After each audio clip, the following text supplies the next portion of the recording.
The morning Nathan Hale fired his housekeeper of 11 years, he didn't even look up from his laptop. "Leave the key on the counter," he said, and that was that. He was not a cruel man. People who knew him would insist on that. He was efficient, decisive.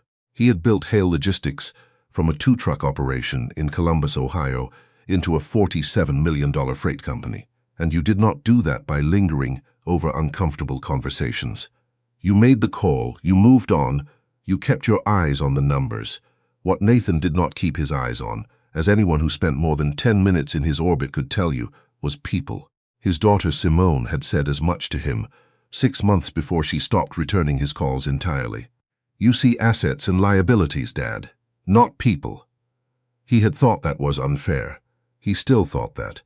But in the quieter moments, and there were more quiet moments now than he was comfortable with, rattling around the Lake Erie shoreline estate he'd bought to impress a woman who'd left him anyway, the words had a way of surfacing. It was October when the boy first appeared at the edge of his property. Nathan noticed him the way you notice a bird on a fence post, peripherally, briefly, then gone. A small figure standing at the rusted iron gate that separated the manicured lawn from the gravel road running along the lake. The gate had a padlock. The boy was not trying to open it. He was just standing there, looking in, hands wrapped around 2 of the iron bars, the way children look at things they believe are not for them. Nathan poured his coffee and went back to his emails. The boy was there again the next morning, and the morning after that. On the 4th day, Nathan took his coffee outside. It was cold enough that his breath came out in small white clouds, and the lake was the color of steel, and the boy was wearing a coat that was 2 sizes too large, the sleeves swallowing his hands entirely. "Hey," Nathan called across the lawn. "You need something?" The boy startled, nearly losing his grip on the bars. He looked to be about 10, maybe 11, with dark eyes and a narrow face, and the particular wariness of a child who has learned that adult attention is not always a good thing. "No, sirs," the boy said. "You've been standing at my gate for 4 days. A pause. "I like the water." Nathan looked at the lake, then back at the boy. The lake was visible from the road just as well as from behind his fence. Better, actually. "You can see the water from out there." "Yes, sir." The boy didn't move. Nathan went back inside, but he left the gate unlocked that afternoon. He didn't examine why. His name was Coop. "Short for Cooper," he explained, but nobody called him that except his teachers when he was in trouble, which he said with a small, careful smile was not very often. He was 11 years old. He lived with his grandmother in the yellow house 3/4 of a mile down the gravel road.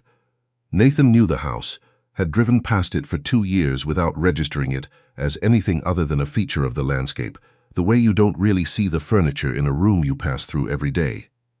His grandmother's name was Bet. She had raised Coop since he was 4 years old. When his mother had gone to stay with a cousin in Akron, and the visit had turned into something longer, and then into something permanent in the way that abandonments sometimes disguise themselves as temporary arrangements. His father was a name on a document somewhere, nothing more. Coop told Nathan all of this in the flat, matter-of-fact way that children who have processed their circumstances into simple facts sometimes speak. Not sad, not performing toughness either. Just honest in the way that people who haven't yet learned to be embarrassed by their lives can be honest. Nathan found himself sitting on the stone bench near the dock, his coffee going cold, listening. He had not listened to anyone in a very long time. "What do you do out here all day?" Coop asked, looking at the house, which was large and quiet and had the particular stillness of a place where not enough life was happening. "Work?" Nathan said. "By yourself?" "Yes." Coop considered this. "That sounds lonely." Nathan almost said it wasn't. He almost deployed the polished little speech about solitude and focus and the virtue of independence that he had used on Simone and on his ex-wife Renata and on the therapist he had seen for exactly 3 sessions. Instead, he looked at the steel-colored lake and said nothing, and somehow the silence felt more honest than anything he might have offered. Coop started coming every morning. Nathan told himself he didn't mind. The boy was quiet, mostly. He sat on the dock and watched the water or threw stones into the shallows, or on several occasions did his homework spread across the stone bench with the same focused concentration that Nathan recognized from his own reflection in the windows of conference rooms 30 years ago, when he'd been hungry and certain and sure that focus was the only currency that mattered. "What are you working on?" Nathan asked one afternoon, looking over the boy's shoulder. "Long division." Coop frowned at the page. "I don't get why you have to show your work when you already know the answer, because knowing the answer isn't the same as understanding the method." Coop looked up at him. "You sound like Mrs. Gorman. Is that good or bad?" "She's okay," Coop said, which Nathan understood to mean she was quite good. He sat down next to the boy and looked at the page. He had not done long division since roughly 1987, but it came back the way old things do, not as something remembered but as something that had simply never left. He walked Coop through it. Coop followed along, asked one sharp, precise question that indicated he had already understood half of it on his own, and simply needed the other half confirmed. "Got it," Coop said, and returned to his work. Nathan sat there another 20 minutes, not going back inside. He was not sure why.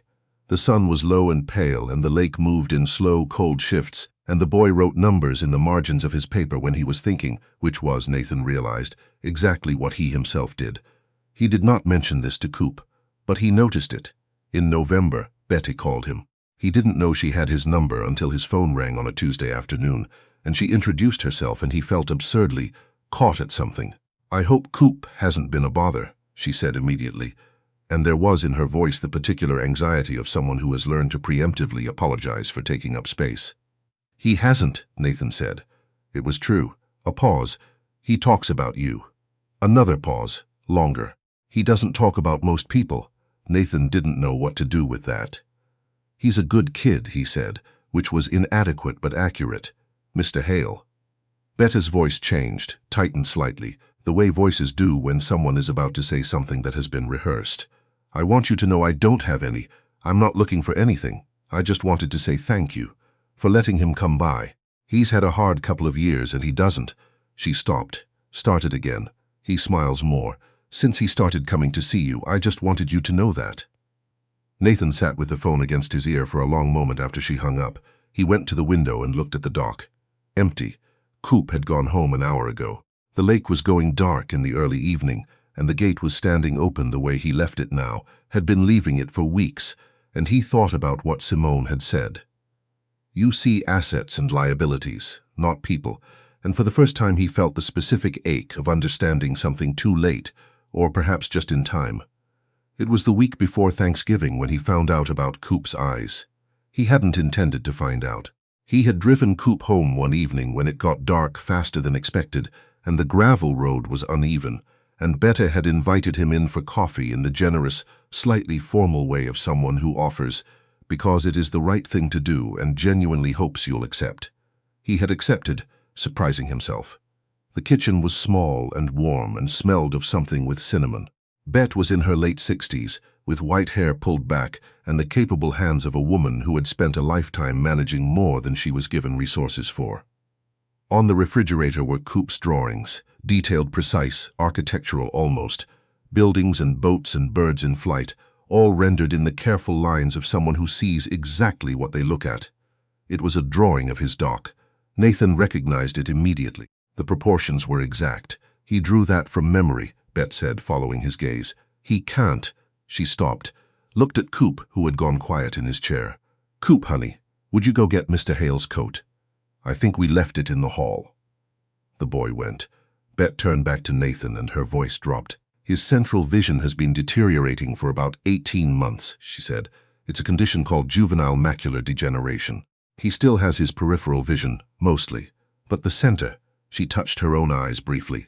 "He can't see faces clearly anymore. Not really. He recognizes people by other things. Voice, movement, height." Nathan looked at the drawing of his dock, every plank in exact proportion. "He drew that from the edges," Bet said quietly. "From what he can still see. Can it be treated?" Nathan asked. Bet was quiet for one careful beat. "There's a specialist in Cleveland, Dr. Amara Osei. We've been told she's done remarkable things with cases like his. There's a procedure, not a cure exactly, but it could stable progression. Maybe recover some of what he's lost." She smoothed something invisible on the counter. "We're on the waiting list for the financial assistance program. How long is the wait?" They said probably 2 years. She looked out the window. "He'll be 13 by then. The doctors say the earlier the better. The tissue is more responsive when..." She stopped again. When Coop came back into the kitchen with the coat, her face had resettled into something calm and ordinary, and she thanked him and handed Nathan his coffee and changed the subject to the weather coming off the lake. Nathan drove home slowly on the dark gravel road. He thought about Coop throwing stones into the shallows and how the boy always seemed to know exactly where they would land. He thought about Coop doing long division in the margins. He thought about the drawing of his dock, rendered in exact proportions from peripheral vision alone, from the edges of a narrowing world. He thought about 2 years. He did not say anything to Coop. What he did was call his assistant Dara first thing the next morning and ask her to find everything available on Dr. Amara Osi at the Cleveland Eye Institute. Then he called his attorney, then his accountant, then Dara again. Then he sat in his office for a long time looking at the lake. He had given money before. He gave money regularly, methodically, to organizations selected by his financial advisor for their tax efficiency and measurable outcomes. He had never given money like this, impulsively, personally, to a specific face he knew, for a specific pair of eyes that watched the water from his dock every morning and saw it in pieces. He called the Cleveland Eye Institute himself, which was not the way these things were usually done, but which felt, this time, necessary. The woman who answered was professional and careful and explained the financial assistance process. Nathan listened. Then he said he would like to make a direct contribution to cover a specific patient's treatment, and the woman said she would transfer him, and he was on hold for 4 minutes, listening to something classical he didn't recognize. And when a new voice came on the line, Nathan said what he needed to say clearly, and without embellishment, because he had spent 30 years in business and had learned that the clearest path between 2 points was a sentence that said exactly what it meant. Then he called Bet. She answered on the second ring. He told her. There was a silence on her end that was different from the silence of someone thinking. It was the silence of someone who has received something they have long stopped allowing themselves to want. "Mr. Hale," she started. "Nathan," he said. "Please." Another silence. He heard her exhale. "Why?" she asked, and the question was genuine, not suspicious. She genuinely wanted to understand. Nathan looked at the lake. "Because 2 years is too long," he said. "And because he can draw my dock better than I could, and I've been looking at it for 2 years. Bet made a sound that might have been a laugh, or might have been something else. "He talks about you like you're a fixture," she said. "Like you've always been there." Nathan didn't say anything. He thought about the gate, padlocked for 2 years, and then unlocked for a boy he hadn't meant to let in, and how the two things felt like different versions of himself separated by something he couldn't fully name. "Let me tell him," Bet said. "In my own time, in my own way." "Of course," Nathan said. He found out Coop knew on a Thursday morning, 8 days before the first appointment at the Cleveland Eye Institute. The boy came through the gate as usual, hands in his pockets, coat buttoned up against the November air. He walked to the dock and stood at the end of it for a long moment, looking out at the lake the way he always did, slightly sideways. Nathan now understood, catching what he could in the margins. Then he turned around. "Grandma told me," Coop said. Nathan nodded. Coop was quiet for a moment. "I don't know how to say thank you for something that big. You don't have to." "I do, though." The boy looked at him with those careful, watchful eyes. "My grandma cried. She doesn't cry a lot." Nathan looked at the water. "Can I ask you something?" Coop said. "Go ahead. Did you know, before she told you, about my eyes?" "No," Nathan said. "Not until a couple weeks ago." Coop nodded slowly. "So you weren't." He seemed to search for the right word. "Being nice to me because of it. You were just. Being nice. I wasn't being nice," Nathan said, which was true in the specific way he meant it. I don't know what I was doing. You showed up at my gate. You unlocked it." "Yes." The boy looked at him for a long moment. Then he turned back to the water. "I drew your dock again," he said. "Last night. I do it every few weeks. To see if it's the same, is it?" Coop considered. "The proportions are, but it looks different each time. I think I'm getting the light wrong. The light's different every time." Coop glanced back at him. "Yeah," he said, as if this confirmed something. "Yeah, exactly." They stood there together at the end of the dock, the lake moving in its slow, cold way beneath them, and Nathan felt something he had no efficient word for. Not happiness exactly, not satisfaction, Something more like the particular relief of a thing that has been in the wrong place for a very long time finally settling into where it was always supposed to be. The appointment in Cleveland was on a Wednesday. Bet drove. Nathan did not offer to come and they did not ask him to, which was right. It was their moment, not his. And he had learned enough by now to understand the difference between being part of something and inserting himself into it. He went to his office and did not look at his email. He looked at the lake. At 4:17 in the afternoon, Bet texted him 2 words.